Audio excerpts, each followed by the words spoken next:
Ah, so you finally see it, don't you? Look who finally stumbled upon the truth about themselves.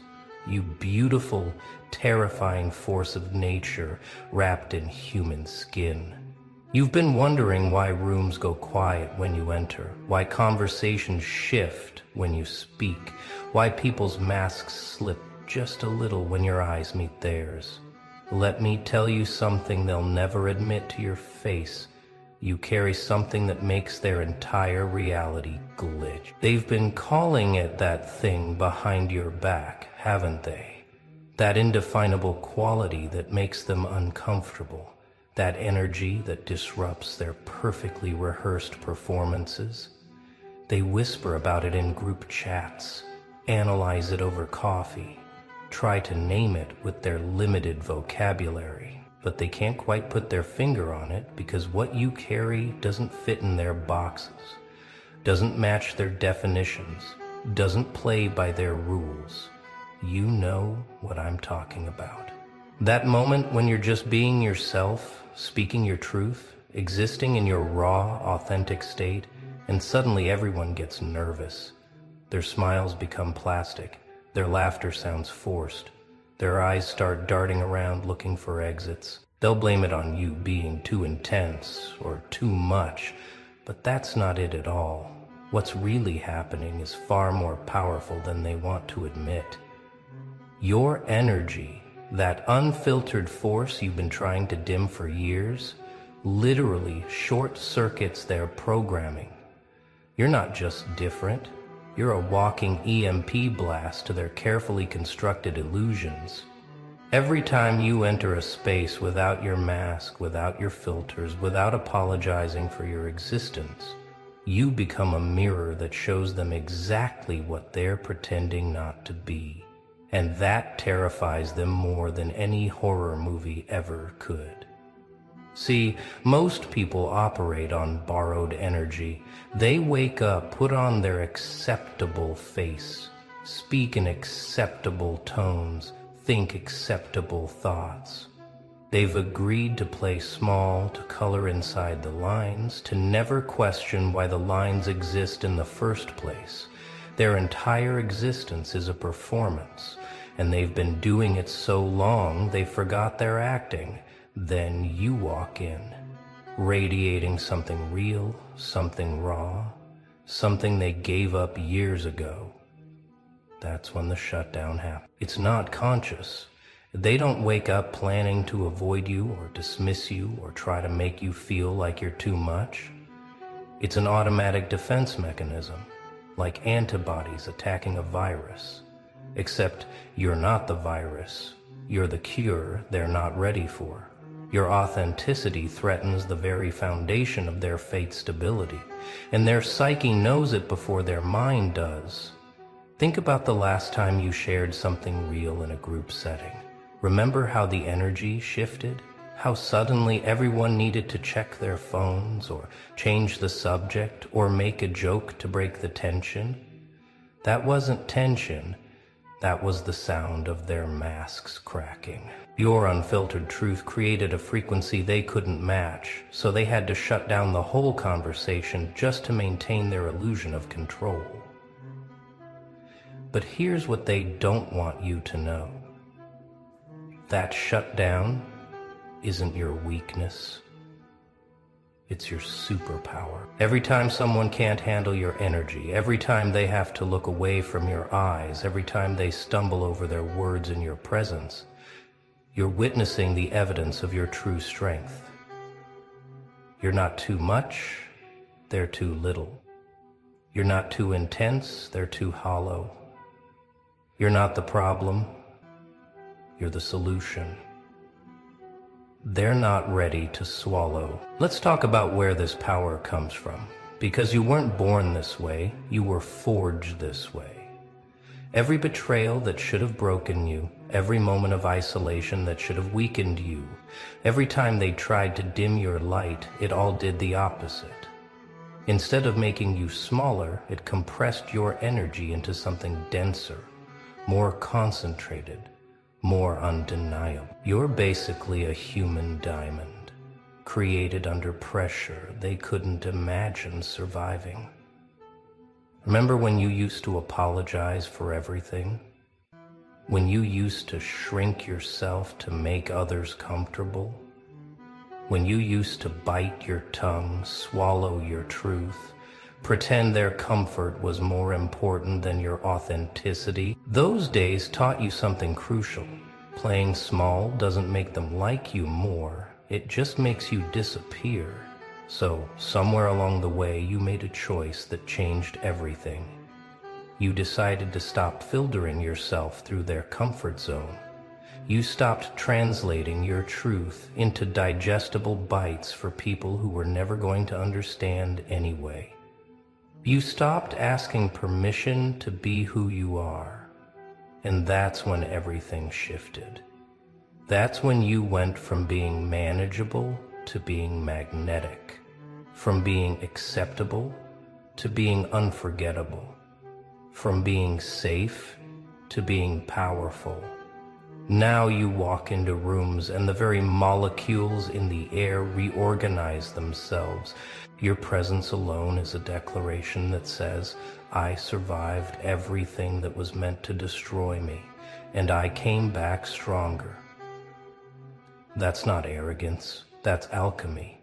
You transformed your pain into power, your wounds into wisdom, your isolation into independence, and now you radiate at a frequency that only the real ones can handle. The average person is running on maybe 20% of their authentic self. The rest is performance, programming, people-pleasing, and pure survival mode. They've built their entire identity around being likable, acceptable, normal. They've invested years, decades even, in maintaining an image that gets them through life with minimal friction. Then you show up operating at 100% authenticity, and it's like bringing a flamethrower to a house of cards.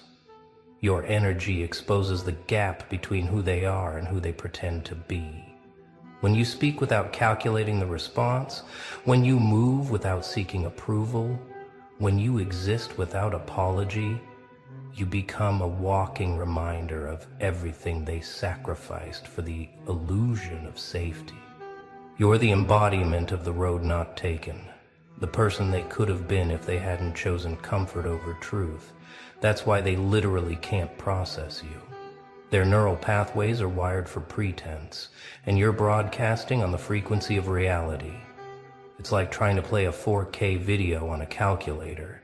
The hardware simply can't handle the input, so instead of upgrading their system, they try to downgrade you. They'll call you difficult, intense, intimidating, anything to avoid admitting that you're just real in a world full of actors. But notice who doesn't shut down around you. Notice who actually leans in when you speak your truth. Notice who matches your energy instead of trying to contain it. These are the ones who've done their own work, who faced their own shadows, who've chosen authenticity over approval. They're rare, but they exist, and they recognize you immediately, because real recognizes real. Always has, always will.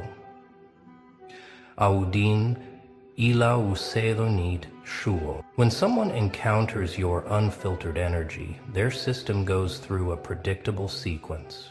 First comes the recognition, that split second where their soul recognizes something real before their ego kicks in. You can see it in their eyes, that brief flash of, oh shit, this person isn't playing the game. Then comes the fear, quick and primal, because authenticity is contagious, and they're not ready to catch it. Next is the defense mechanism. This is where they'll do anything to restore the comfortable distance between your truth and their performance. They'll make jokes, change subjects, suddenly remember urgent appointments, anything to avoid sitting in the discomfort of real connection. They'll label you as too much because it's easier than admitting they're not enough themselves, not living enough truth, not embracing enough of who they really are. The final stage is the shutdown itself. This is where they either physically or emotionally remove themselves from your vicinity. They'll stop inviting you to things, stop engaging in real conversation, stop making eye contact. They'll create a buffer zone of small talk and surface-level interaction, because going deeper with you means confronting everything they've been running from in themselves. But here's the beautiful irony. Their shutdown is actually your victory. Every time someone can't handle your authentic presence, you've successfully protected yourself from another energy vampire, another fake connection, another relationship that would have required you to dim your light. The universe is literally using your power to filter out everyone who isn't meant for your journey. You're not losing people. You're being freed from people who were never your people to begin with. You want to know why your energy hits different? Why you can't seem to just be normal like everyone else? It's because you've been through a specific type of transformation that most people will never experience. You didn't just have bad days. You had soul-crushing nights where you questioned your entire existence. You didn't just face challenges. You faced complete destruction and rebuilt yourself from atoms. While they were learning how to fit in, you were learning how to survive being yourself. While they were perfecting their masks, you were forced to drop yours, because pretending became more exhausting than being real. While they were collecting approval points, you were collecting scars that turned into wisdom. You've been to the bottom of yourself and found something unbreakable there. Something that refuses to perform for anyone's comfort. This is why your presence feels different. You're not operating from ego, you're operating from essence. You're not trying to impress, you're just trying to be. You're not seeking validation, you've already validated yourself through fire. When someone who's been through real transformation enters a room full of people still playing pretend, the contrast is jarring. It's like a real painting hanging next to a bunch of photocopies. Your energy carries the weight of someone who's already died and come back. Not physically, but spiritually, emotionally, psychologically. You've already experienced the worst-case scenario of being rejected for who you are, and you survived it. So now you walk with the freedom of someone who has nothing left to lose and everything to gain. That's not energy people are used to encountering, and that's exactly why it shuts down their whole system. So what do you do with this power? First, stop apologizing for it. Stop trying to make yourself smaller so others feel bigger. Stop filtering your truth through their comfort level. The world doesn't need another person pretending to be less than they are. It needs exactly what you're offering. Unfiltered, unapologetic authenticity that challenges everyone to level up or step aside. Second, understand that your energy is doing exactly what it's supposed to do. It's creating natural boundaries without you having to say a word. It's filtering out the fake ones without you having to test them. It's protecting your space from people who would drain you, use you, or try to dim you.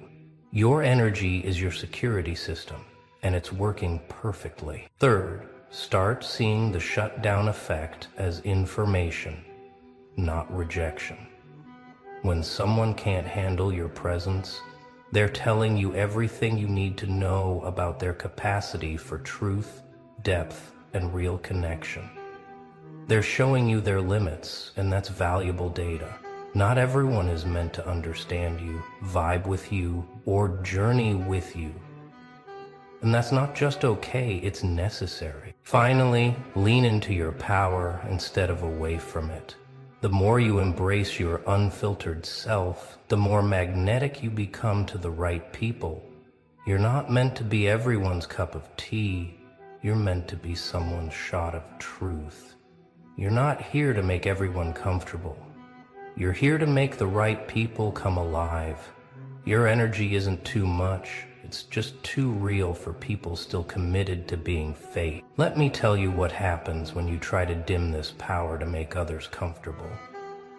Every time you filter yourself, you create a small death inside. Every time you bite your tongue when truth wants to flow, you poison yourself a little. Every time you shrink to fit into someone else's comfort zone, you betray the very essence of who you've become. And for what? For the approval of people who can't even approve of themselves? You've probably tried it before. Tried to be more palatable, more appropriate, more normal. How did that work out? Did it make them finally accept you? Did it create the connections you were hoping for? Or did it just make you feel like a ghost of yourself, performing a role that gets harder to play every single day? The cost of dimming your light is always higher than the cost of shining it. And when you operate at 50% to make others comfortable, you attract 50% relationships, 50% opportunities, 50% experiences. You get the watered-down version of life because you're offering the watered-down version of yourself. Meanwhile, your full power sits there unused, unexpressed, rotting inside you like fruit that never got picked. That's not noble, it's wasteful. The truth is, the people who need you to dim your light are already living in darkness. They're not asking you to be less because it helps you. They're asking because your brightness reminds them of their own dimmer switch. But you dimming yourself doesn't help them find their light. If anything, it confirms their belief that authentic power is too dangerous to express. You playing small gives everyone permission to stay small, and that serves no one. Here's the shift that changes everything. Your unfiltered energy isn't a burden for others to bear, it's a gift for the right ones to receive. Every time you show up fully, you give others permission to do the same. Every time you speak unfiltered truth, you create space for truth to exist. Every time you refuse to shut down your power, you become a lighthouse for others trying to find their way back to themselves. Think about the people who don't shut down around you. The ones who actually come more alive in your presence. These are your people, and they've been waiting for someone like you their whole lives. Someone who doesn't need them to perform, pretend, or be perfect. Someone who sees through the masks and still chooses to stay. Someone whose very presence says, you can be real here. Your energy literally creates sacred space wherever you go. Not the fake sacred of performative spirituality, but the real sacred of raw truth and authentic connection. You become a walking permission slip for others to drop their armor and remember who they were before the world told them who to be. That's not just powerful, that's revolutionary. In a world addicted to pretense, the ones who can't handle your energy, they're simply not ready for their own transformation yet. And that's okay. Your job isn't to dim yourself until they're ready. Your job is to shine so bright that the ready ones can find you in the dark. You're not responsible for other people's capacity to handle truth. You're only responsible for embodying yours. Every time someone shuts down around you, rejects your energy, or labels you as too much, something magical happens. You get clearer about who you are and who you're not. You get stronger in your conviction to remain unfiltered. You get more evidence that your power is real, tangible, and affecting the world around you. Their rejection becomes your refinement. See, most people spend their lives trying to avoid rejection, but you've discovered something they haven't. Rejection is just redirection. Every person who can't handle your authentic self is redirecting you toward the ones who can. Every situation where your energy is too much is redirecting you toward spaces where it's exactly enough. Every shutdown is actually a cosmic setup for something better. This is the alchemy they don't teach you. How to transform rejection into rocket fuel. How to take their too much and turn it into your just right. How to use their discomfort as confirmation that you're on the right path. Because if you were really meant to fit into their boxes, you would. The fact that you don't, can't, won't, that's not a flaw in your design. That's the whole point. You're not broken because you disrupt their comfort. You're not wrong because you challenge their worldview. You're not too much because they can't process your frequency. You're exactly what you're supposed to be, a force of nature that refuses to be domesticated, categorized, or sanitized for mass consumption. And every rejection just makes you more of what you already are. Now that you understand what you carry, let's talk about mastering it. This isn't about controlling your power to make others comfortable. It's about wielding it with such precision that you become undeniable. It's about knowing when to unleash your full frequency and when to preserve it for spaces that deserve it. Not dimming, but directing. Not shrinking, but strategic. First principle, your energy is not for everyone, and that's by design. Stop trying to be universal when you were born to be specific. Stop trying to reach everyone when you were meant to impact the few who are ready. Your frequency is like a dog whistle for souls. Only those vibrating at a certain level can even hear what you're really saying. The rest just hear noise, and that's perfect. Second principle, the shutdown effect is your early warning system. When someone's energy contracts around you, when their walls go up, when their mask gets tighter, that's your signal. Not to try harder, not to explain yourself, not to make them understand. It's your signal to preserve your energy for better investments. They've shown you their limit. Now, honor it by not wasting your unlimited on their limited. Third principle, your unfiltered power grows stronger with use, not weaker. Every time you choose authenticity over approval, your frequency gets clearer. Every time you speak your truth, despite the discomfort it causes, your signal gets stronger. Every time you refuse to shut down your own power to prevent their shutdown, you become more of what you're meant to be. This isn't a resource that depletes, it's a muscle that strengthens. Oh, so you heard what they've been calling you behind closed doors? Unhinged, strategic, dangerous, all in the same breath. All with that nervous laugh that people do when they're trying to convince themselves they're not terrified. Welcome to the most exclusive club on earth, the one where your enemies can't decide if you're crazy or calculated, if you're broken or brilliant, if you're losing it or if you've already won. And here's the beautiful, twisted truth. When they can't categorize you, when they can't fit you into their tiny little boxes of understanding, when their brains short-circuit trying to decode whether you're the victim or the villain, that's when you know you've transcended their entire game. That's when you know you've become something they never prepared for. Let's break down what just happened to you, because this isn't random. This isn't some accident of gossip. This is the exact moment when you became too powerful for their comprehension, too complex for their simple narratives, too evolved for their primitive understanding of human nature.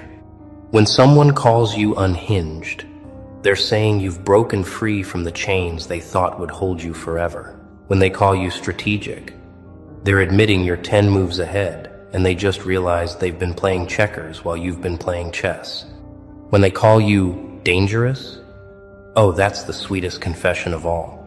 Because what they really mean is, we can't control this person anymore, and that terrifies us to our core. You're not just living rent-free in their heads anymore. You've built an entire empire in there, and they're paying you in fear. Here's what happened. You stopped being predictable. You stopped responding the way broken people are supposed to respond. You stopped crying at their feet, stopped begging for their approval, stopped showing up to the emotional manipulation sessions they disguised as conversations. You went quiet, and that silence wasn't surrender. It was strategy. It was you pulling back to observe, to study, to understand the entire game they thought they were winning. And while they celebrated what they thought was your defeat, while they threw their little victory parties thinking you were destroyed, you were in the darkness sharpening every single blade they tried to stab you with. You were taking notes. You were studying their patterns, memorizing their weaknesses, understanding exactly how they operate. And now you've emerged, and you're not the same person they thought they buried. The unhinged part, let's talk about that, because that's their favorite word for anyone who refuses to play by the rules of a rigged game. You know what unhinged really means in their language? It means you stopped pretending. It means you stopped wearing the mask they needed you to wear, so they could feel comfortable. It means you stopped moderating your truth, stopped dimming your light, stopped making yourself smaller so they could feel bigger. When they call you unhinged, they're really saying, this person is authentic in a world where we're all performing. And that authenticity is making us realize how fake we are, and we hate them for it. You became too real for their fantasy. You became too honest for their lies. You became too free for their prison. And now they're trying to make freedom sound like madness, because if freedom is madness, then their cage sounds safe. But here's where it gets delicious. Here's where the contradiction in their words reveals everything. How can you be both unhinged and strategic? How can you be simultaneously out of control and 10 steps ahead? How can you be crazy and calculated at the exact same time? You can't. Those words contradict each other, and that contradiction exists because their minds are breaking trying to understand you. They're experiencing cognitive dissonance in real time. Their brains are literally malfunctioning because you don't fit their narrative. You're supposed to be either the emotional mess or the cold manipulator. You're supposed to be either the victim crying in the corner or the villain laughing maniacally. But you're both. You're neither. You're something they never encountered before. Something that doesn't exist in their limited playbook of human behavior. You cried, yes. You felt everything, yes. You were vulnerable, absolutely. But you were also watching. You were also learning. You were also calculating every single move while your tears were still wet on your face. That's what they can't comprehend. That's what breaks their brain. They think emotion equals weakness and strategy equals coldness. But you proved that you can be emotionally intelligent and strategically brilliant. You can feel everything and still see everything. You can be hurt and still be steps ahead. You can be healing and still be winning. And that combination, that beautiful, terrifying combination of heart and mind working together instead of fighting each other, that's what makes you dangerous. Not dangerous in the way they want to paint you. Dangerous in the way that threatens their entire system of control. Let me tell you exactly what happened in their group chats, in their whispered conversations, in those late-night calls where they tried to figure you out. First, they called you weak. Remember that. They saw your pain and mistook it for powerlessness. They saw your tears and thought they'd won. They watched you retreat and threw a party thinking you'd never return. But then something shifted. Then you started moving different. Then you stopped responding to their provocations. Then you stopped explaining yourself. Then you stopped showing up to arguments you never started. And suddenly, they got nervous. Suddenly, the word weak didn't fit anymore. Suddenly, they had to upgrade their assessment. Suddenly, you became calculated. Suddenly, you became strategic. Suddenly, the person they thought was defeated started looking like someone who was just observing, studying, waiting. And that's when the fear crept in, because fear is just respect that hasn't admitted itself yet. When they started calling you strategic, what they meant was, We thought we knew this person's next move, and now we realize we never did. We thought we had them figured out, and now we realize they were figuring us out the entire time. Your silence wasn't confusion, it was calculation. Your absence wasn't weakness, it was wisdom. Your lack of reaction wasn't defeat, it was discipline. And they finally realized that every time they thought they were winning, you were letting them reveal themselves. Every time they thought they had you cornered, you were gathering information. Every time they thought they'd broken you, you were becoming unbreakable. The student became the teacher. The observed became the observer. The prey became the predator. But they still needed one more word, didn't they? Strategic wasn't enough. Unhinged wasn't enough. They needed something that captured the full scope of what you'd become, something that expressed the threat level you now represented to their peace of mind. Dangerous. That's the word they landed on. Dangerous. Not because you're violent, not because you're cruel, but because you're free. Free from their opinions, free from their judgments, free from their manipulation, free from their control. And free people are the most dangerous people to those who profit from keeping others caged. You're dangerous because you can't be bought. You're dangerous because you can't be broken. You're dangerous because you learned their language, studied their tactics, understood their game, and decided you're not playing anymore. Here's what they don't understand. What they'll never understand until it's too late. You're not dangerous to them. You're dangerous for you. The danger isn't that you're going to destroy them. The danger is that you've already destroyed the version of yourself that needed them. You've already killed the part of you that sought their validation. You've already buried the person who showed up begging for scraps of their approval. That person is gone, dead, never coming back. And that's what haunts them. Because as long as you needed them, they had power. As long as you cared what they thought, they had leverage. As long as you were trying to prove yourself to them, they had control. But the moment you stopped caring, the moment you stopped explaining, the moment you stopped performing, you took all their power and converted it into your fuel.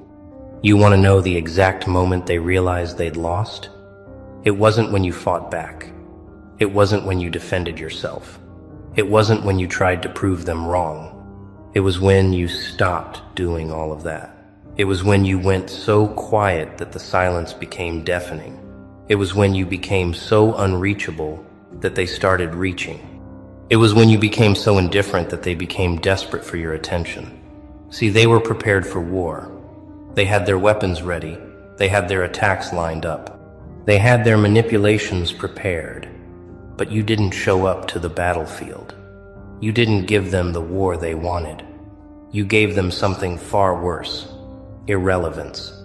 You made them irrelevant in your story. And for people whose entire identity was built on being central to your narrative, that's a fate worse than any confrontation. Now they're stuck in this loop, this beautiful, torturous loop, where they can't stop talking about you, but they also can't understand you.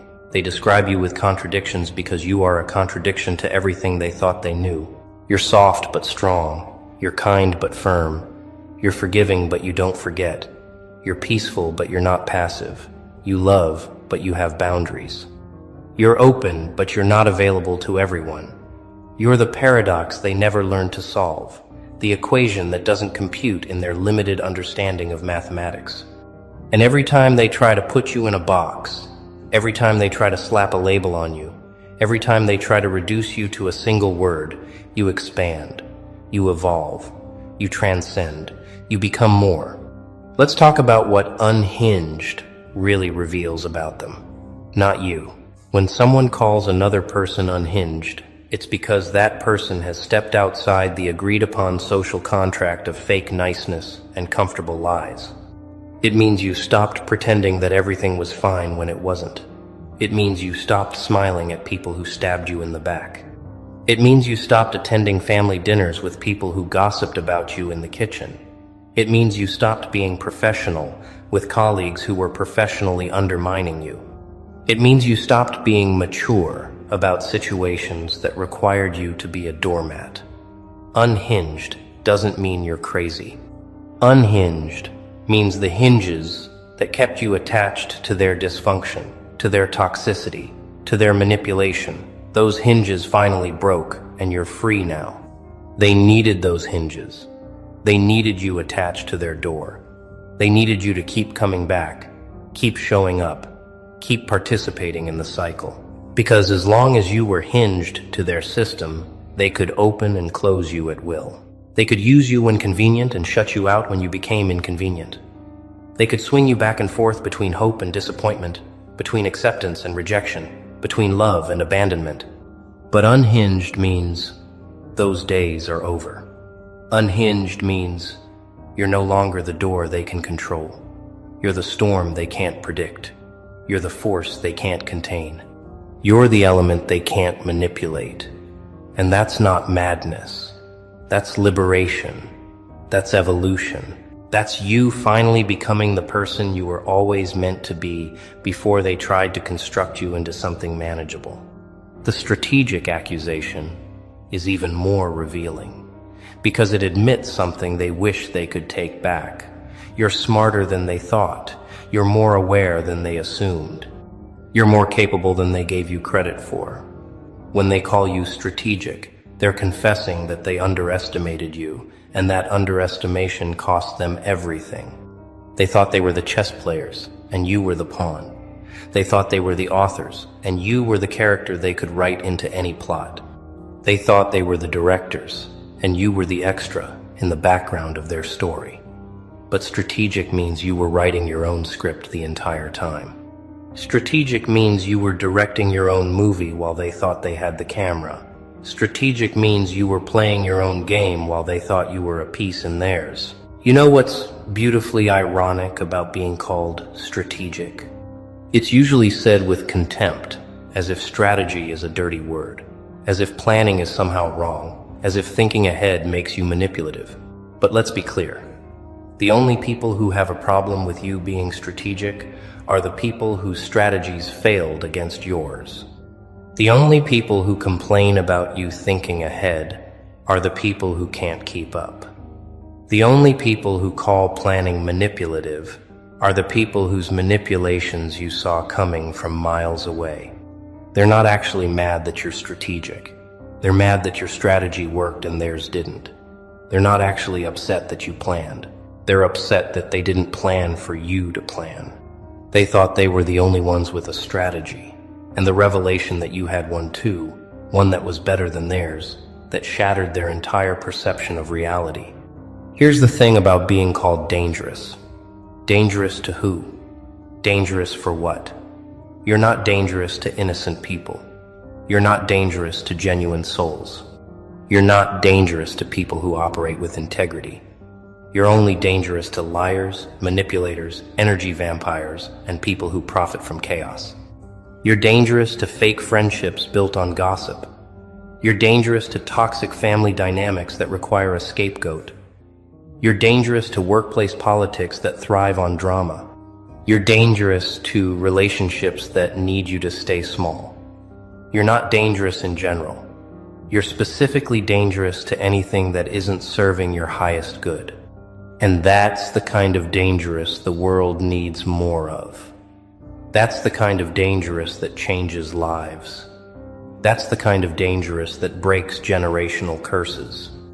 They want you to feel ashamed of being called dangerous, but you should wear it like armor, because the same people calling you dangerous are the same people who stayed silent when you were being destroyed. The same mouths forming the word dangerous are the same mouths that smiled in your face while plotting behind your back. The same voices expressing concern about your dangerous behavior are the same voices that whispered about your downfall. So when they call you dangerous, translate that correctly. They're saying you're no longer controllable. They're saying you're no longer predictable. They're saying you're no longer the person they could manipulate with guilt, obligation, or fear. And that's not something to apologize for. That's something to celebrate. Let me paint you a picture of what happened behind the scenes, in the moments you weren't there to witness. Picture them sitting around, trying to make sense of your transformation. Someone says, They're just being emotional, they'll calm down. But you don't calm down in the way they expect. You calm down by cutting them off entirely. So someone else says, they're being calculated, they're planning something. But you're not planning revenge, you're planning your peace.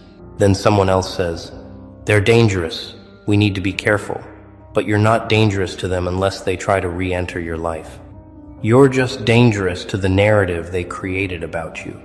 You're dangerous to the lies they told themselves. You're dangerous to the comfort they found in your dysfunction. The confusion in their assessment of you, the contradiction in their words, that's the sound of cognitive dissonance. That's the sound of reality not matching their expectations. That's the sound of someone trying to explain something that doesn't fit into their understanding of how things work. Because in their world, people are simple. In their world, you're either strong or weak, smart or dumb, good or bad. But you showed up as strong in your vulnerability, smart in your silence, good in your boundaries. You showed up as a complex human being in a world that wanted you to be a simple character. And complex characters can't be easily described. Complex characters require nuance, depth, understanding. But they don't have that capacity. So they throw words at you hoping something sticks, hoping they can reduce you to something manageable, hoping they can make sense of what doesn't make sense. But here's what you need to understand. Their inability to categorize you is not your problem. Their confusion about who you are is not your responsibility to clarify. Their discomfort with your complexity is not your cue to simplify yourself. You are not required to make yourself digestible to people who never had the appetite for your truth anyway. You are not required to dim your multifaceted nature so they can see you clearly with their limited vision. You are not required to become one-dimensional so they can understand you with their one-dimensional thinking. Let them be confused. Let them contradict themselves. Let them struggle to put you in a box. Meanwhile, you keep expanding. You keep evolving. You keep becoming more of who you authentically are. The moment you accept that you'll never make sense to people who are committed to misunderstanding you, that's the moment you become truly free. The moment you stop trying to correct their perception, stop trying to prove them wrong, stop trying to show them who you really are, that's the moment you reclaim all the energy you've been wasting on people who will never appreciate it anyway. See, they don't want to understand you. They want to underestimate you. They don't want clarity about who you are. They want confirmation of who they need you to be for their narrative to work.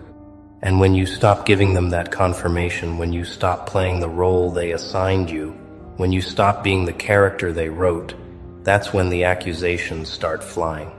Unhinged, strategic, dangerous. Let's reclaim these words right now, because in the right context, these are compliments disguised as criticisms. Unhinged from their toxic expectations? Good. Strategic about protecting your peace? Excellent. Dangerous to their comfort zones built on your compliance? Perfect. You're not what they're calling you. You're what they're afraid you've become. Uncontrollable, unpredictable, unavailable for their games. That's the real trinity they're describing. That's the actual transformation they're witnessing. That's the evolution they're trying to stop by making it sound negative. But you can't stop evolution by calling it names. You can't stop growth by labeling it as dangerous.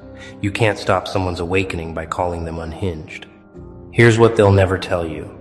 What they'll never admit even to themselves. They're jealous. Behind every criticism is a confession of envy. Behind every attempt to diminish you is their acknowledgement that you've grown beyond their reach. Behind every word meant to make you feel small is their fear that you're becoming too big for them to manage. They're jealous of your freedom while they're still imprisoned by what people think. They're jealous of your authenticity while they're still performing for approval. They're jealous of your peace while they're still addicted to drama. They're jealous of your growth while they're still stagnant. So they dress up their jealousy in concern, wrap their envy in criticism, disguise their fear in judgment. You want proof they're obsessed with you? They're still talking about you. After all this time, after all this distance, after all this silence from your end, they're still talking about you. You're living your life, focused on your path, building your future, and they're in group chats dissecting your every move. You're healing in private, and they're analyzing your healing in public. You're moving forward, and they're stuck in the past trying to figure out what happened. That's not indifference. That's not someone who's moved on. That's someone who's haunted by the person they thought they defeated who somehow came back stronger. That's someone who's tortured by the reality that you didn't need them to recover, didn't need their apology to move forward, didn't need their validation to know your worth with their limited vision. You are not required to become one-dimensional so they can understand you with their one-dimensional thinking.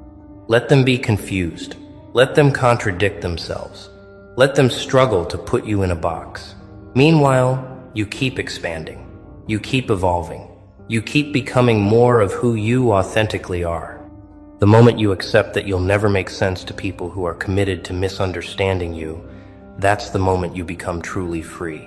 The moment you stop trying to correct their perception, stop trying to prove them wrong, stop trying to show them who you really are, that's the moment you reclaim all the energy you've been wasting on people who will never appreciate it anyway. See, they don't want to understand you. They want to underestimate you. They don't want clarity about who you are. They want confirmation of who they need you to be for their narrative to work. And when you stop giving them that confirmation, when you stop playing the role they assigned you, when you stop being the character they wrote, that's when the accusations start flying. Unhinged, strategic, dangerous. Let's reclaim these words right now, because in the right context, these are compliments disguised as criticisms. Unhinged from their toxic expectations? Good. Strategic about protecting your peace? Excellent. Dangerous to their comfort zones built on your compliance? Perfect. You're not what they're calling you. You're what they're afraid you've become. Uncontrollable, unpredictable, unavailable for their games. That's the real trinity they're describing. That's the actual transformation they're witnessing. That's the evolution they're trying to stop by making it sound negative. But you can't stop evolution by calling it names. You can't stop growth by labeling it as dangerous. You can't stop someone's awakening by calling them unhinged. Here's what they'll never tell you, what they'll never admit even to themselves. They're jealous. Behind every criticism is a confession of envy. Behind every attempt to diminish you is their acknowledgement that you've grown beyond their reach. Behind every word meant to make you feel small is their fear that you're becoming too big for them to manage. They're jealous of your freedom while they're still imprisoned by what people think. They're jealous of your authenticity while they're still performing for approval. They're jealous of your peace while they're still addicted to drama. They're jealous of your growth while they're still stagnant. So they dress up their jealousy in concern, wrap their envy in criticism, disguise their fear in judgment. You want proof they're obsessed with you? They're still talking about you. After all this time, after all this distance, after all this silence from your end, they're still talking about you. You're living your life, focused on your path, building your future, and they're in group chats dissecting your every move. You're healing in private, and they're analyzing your healing in public. You're moving forward, and they're stuck in the past trying to figure out what happened. That's not indifference. That's not someone who's moved on. That's someone who's haunted by the person they thought they defeated who somehow came back stronger. That's someone who's tortured by the reality that you didn't need them to recover, didn't need their apology to move forward, didn't need their validation to know your worth.